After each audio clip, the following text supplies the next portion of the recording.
सध्या परतीचा पाऊस जोरदार सुरू आहे, त्यामुळे नदी नाले धबधबे ओसंडून वाहत आहेत. अशातच खोपोली शहरात कृष्णा रेसिडेन्सी या ठिकाणी राहणाऱ्या क्षीरसागर कुटुंबियांवर काळाचा घाला पडलाय. परतीच्या पावसात वर्षासरीचा आनंद त्यांच्या जीवावर बेतलाय.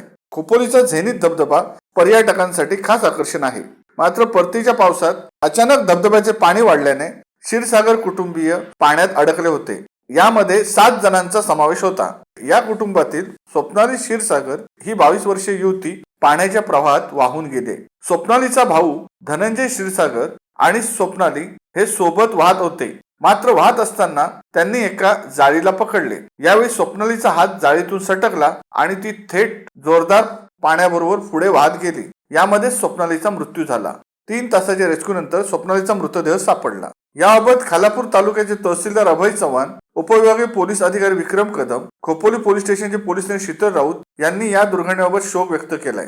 झेनिथ वॉटरफॉल येथे खोपोली नगरपालिकेचे मुख्याधिकारी डॉक्टर पंकज पाटील, खोपोली पोलीस स्टेशनचे पोलीस निरीक्षक शीतल राऊत आणि अपघातग्रस्तांच्या मदतीसाठी सामाजिक संस्थेचे गुरुनाथ साटलेकर यांनी पावसाळ्यापूर्वी दुर्घटना होऊ नये यासाठी रोप आणि चेन बॅरिकेडिंगची उपाययोजना केली होती. त्यामुळे मोठी दुर्घटना टळली. यंदा संपूर्ण पावसाळ्यात एकही दुर्घटना घडू नये यासाठी सतर्क बाळगली होती. मात्र परतीच्या पावसाने घात केला.